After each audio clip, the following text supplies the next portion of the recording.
on the formula in a freer way that allows you to know you will always pay attention to what you're doing. You will always ask why you believe what you believe, and you will always check yourself to make sure you're remaining true and within integrity to your core vibration, your essential self. So treat those phrases more lightly, and you don't have to necessarily feel so impeded by them to be yourself and feel joy in your life and be a creative, imaginative being who is more than capable of following the formula and experiencing the ease and flow of how your life will unfold in a more natural way.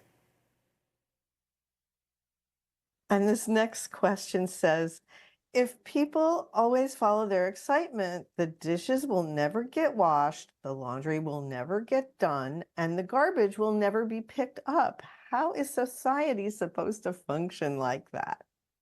That's a perfect example right there of somebody assuming that those things can never be exciting. They are having a negative definition of those things because they are believing that those things have to be negative. Nothing could be further from the truth. There are many individuals who enjoy washing the dishes because as the water, the warm water flows over their hands and they are meditating on washing the dishes, it is like falling into a meditation, which they actually enjoy. And some individuals can use that to give themselves a break, to take a moment of pause and just do something physically simple that allows them to feel more organized, allows them to feel that things are cleaner, allows them to feel in a more meditative state, a relaxed state, doing something simple as they may gaze out the window and look at the neighborhood around them while they are doing that. You have to be very, very aware of when you yourself are making an assumption that certain things are automatically negative when they don't have to be. So all of those things can still be done, and people can also invent new ways of doing those things. If it is true that none of them actually is representative of their passion, you've already invented things like machinery to wash dishes and so on and so forth, machinery to collect and process the idea of waste in a more automated way. So that's also part of you being imaginative and creative and inventive enough to do that, but cannot come from the assumption that those things are automatically negative, because assuming that they are isn't what serves you, because there are people who actually find those endeavors to be relaxing, exciting, meditative, so on and so forth, for a variety of different reasons. So the first step is not to assume that those things are negative just because you have chosen to experience them that way. Okay, and this person is saying, I need help finding my highest passion. One moment. We're going to add something else to that last question. Okay. You have to understand also that sometimes the people that do things in society, like collect the garbage, as you say, are providing a service to humanity. So it's all about understanding some of these things also, doing laundry, collecting garbage, as doing service to a family, service to humanity, service to groups.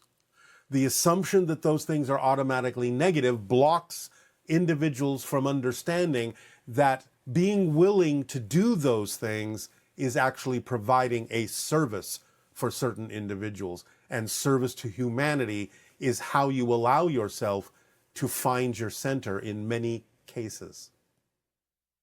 In Please. fact, aren't we hardwired in the sense that being of service raises our vibration? It's one of the highest endeavors, in a sense, that you can Yes. offer in your reality.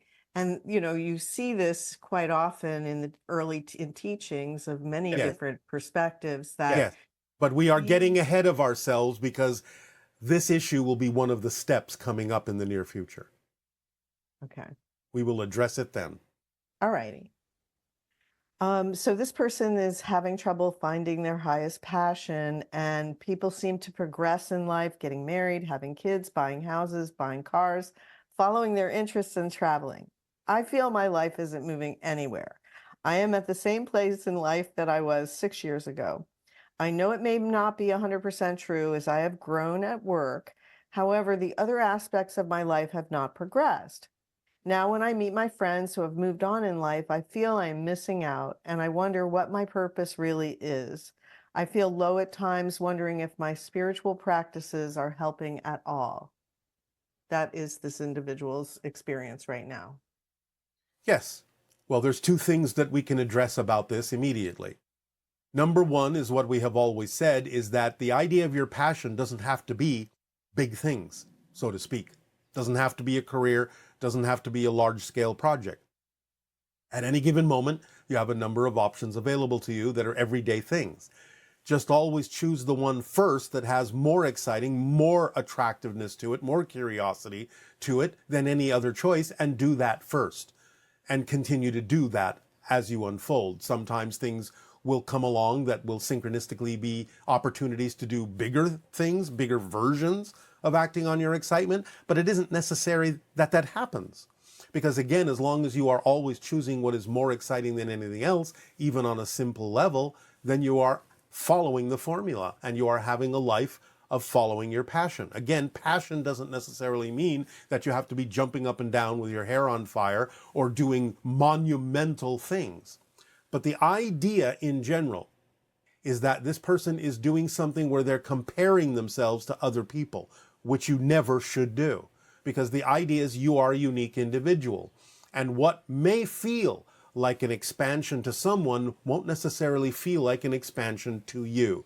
So you have to get in touch with the fact that in talking about doing spiritual practices, that these spiritual practices include the idea of actually acting physically on the things that are representative of having more excitement than any other choice in them. Because many times people on your planet, when they talk about doing spiritual practices, are simply doing things for themselves and not for others in terms of sharing their gifts.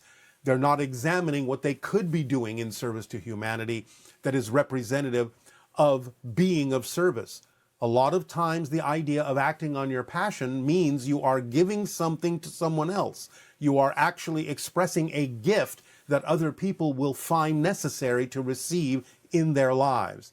So while it's all well and good that you feel you are growing at work, and that should be a signal to you of what we're talking about, because growing at work means you are doing something that is helping other people. You are being of service in the job that you do for the other people also doing similar jobs in the same business.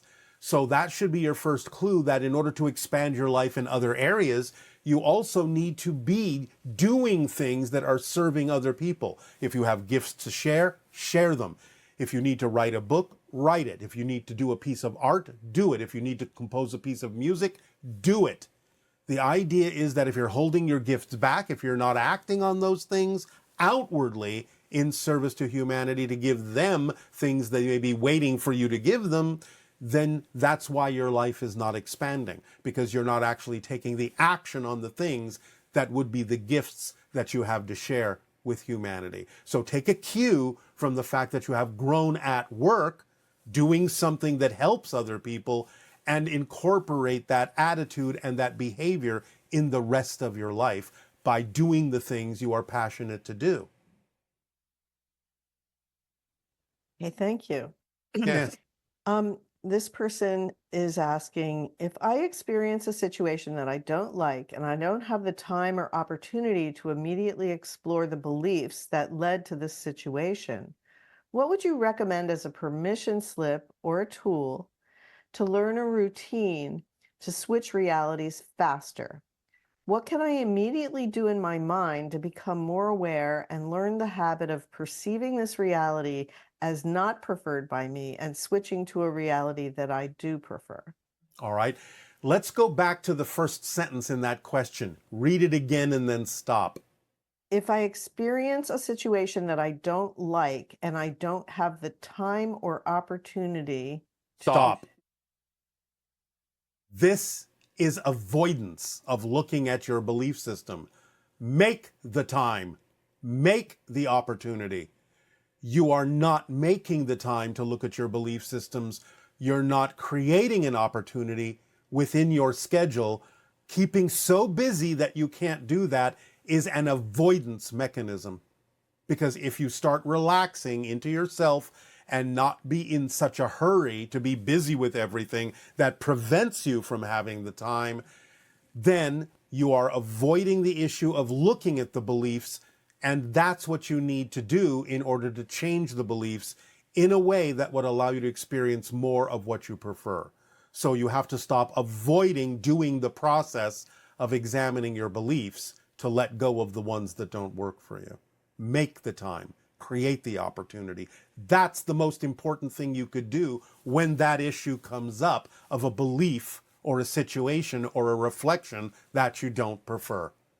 So you have to incorporate the ability into your schedule of having the time to do that. Otherwise, again, you're not following the formula. You're not allowing yourself to have the opportunity to look at those things for one reason or another. That's usually fear-based.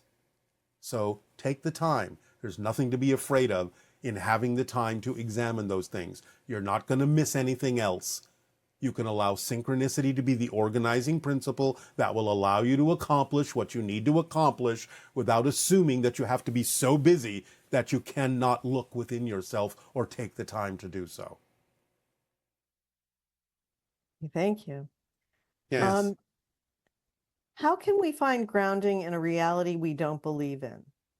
Despite being unified in oneness and having visitors showing me multiple amazing tools daily, everything here still feels like part of the collective, but ultimately meaningless. I'm completely abandoning the 3D. How do we engage with this tangible reality that feels more like a waiting room? Additionally, how will things transform following the arrival of your people? This goes back to what we have said. Get engaged. Get engaged in service in some way, shape, or form to humanity. Then it won't feel like a waiting room. If you're waiting around, then you are misunderstanding the whole point of why you chose to be here in physical reality and have this experience. So stop waiting, start doing, start engaging, start being of service in some way, shape, or form, start helping. Now, again, the idea is whatever people do with the help you share is their business and not yours. But you have to do the act. You have to take the action that is necessary for you to represent what kind of a world you prefer to live in. Because if you did live in that world, you would be doing the things that we're talking about. You would be engaging. You would be being of service. You would be taking action in those ways. So the idea is not to abandon what you call 3D. The idea is to remember that you chose to be having this experience, and you need to remember why. And it was for the purpose of aiding and assisting in the evolution of humanity by being of service in positive ways, so you can function as a living example of what other people can also choose for themselves should they decide to do so. So stop sitting on the sidelines and get engaged. Thank you. Is the human mind capable of One nonlinear? moment. Individuals listening to this transmission may notice a little bit of a difference in the energy that we are putting out in these answers. We are encouraging more strongly the idea of taking action, of really taking action on these steps and all of the things that we are discussing that are involved in the questions that come up about these steps. Because we are underscoring and underlining the importance now of actually acting on the steps that are necessary for you to really bring about the vibrational frequency, if you so desire it, of open contact and alignment with the Interstellar Alliance. So, you will feel this energy being a little bit more, a little bit stronger in terms of encouraging you and urging you to take these steps. It doesn't mean you are being forced to do anything. It means that we are now not holding back in transmitting to you the energy frequency of commitment to the idea of taking steps of being aware enough, being responsible enough, being bold enough to stand your ground, be yourself, and actually take the physical actions and steps necessary to demonstrate what you have long said you are committed to demonstrating. It's not about sitting on the sidelines anymore. If you're really going to follow along in these steps and take the actions necessary for open contact, what we're doing by changing our frequency here is we are making this more physically real for you and underscoring how real the physical actions need to be, how necessary they are for you to really align with this vibration and let go of all the things that are not of the frequency of open contact and alignment with the interstellar alliance. So take no offense at what you may perceive as a more intensified delivery of this information. It's still up to you and still in your hands. You are free to choose with your free will whether to participate and to what degree to participate in these steps. But that doesn't mean we're going to hold back in underscoring how important it is to really stand your ground and actually take the physical actions necessary to demonstrate the commitment to understanding how the formula works. Because now it's time to walk your talk. So, please go on to the next question. Yes. Is the human mind capable of nonlinear thinking? Yes. But it has to be in balance with linear thinking as long as you are deciding to have a physical experience. So yes, you can think nonlinearly, multidimensionally, simultaneously, with incorporating that knowledge and awareness into the idea of whatever is necessary as a linear expression of it in your physical reality, so it will be applicable to your physical lives. So you can do both. You can balance it out. And is reading always better than watching educational digital content? No. It's up to you as to how to absorb information. But it depends upon how you do that, how you absorb that. For some people, reading may be easier for them to absorb the information. For others, it may be more of the digital content. It still all comes back down to what we have said about the idea of story structure being built into your psyche. So if the digital content and the books that you're reading are all structured in a way to deliver the information according to the harmonic points of story structure, then you will absorb the information. So it's not so much about the medium, it's about the way the information is delivered that makes the difference in how you retain it, how you absorb it, and how you apply it from that point forward. Okay. And this person wants to know, how can I maintain a steady flow of income without repeatedly finding myself struggling to pay rent after indulging in purchases that excite me?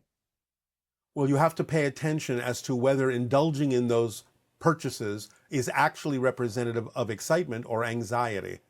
So you have to have more deep and honest self-investigation to be able to tell the difference between anxiety and excitement. Because if you feel that you are, as you say, strapping yourself in some way, shape, or form by spending more than you have, then that may be an indication not so much of the belief that you will attract what you need, but the idea that there is a sense of lack within you. So you have to pay attention to why you are doing what you are doing, for what reasons are you spending the money that you're spending. At the same time, again, please do remember that we have discussed that there are different forms of abundance, and allowing all of them to be equal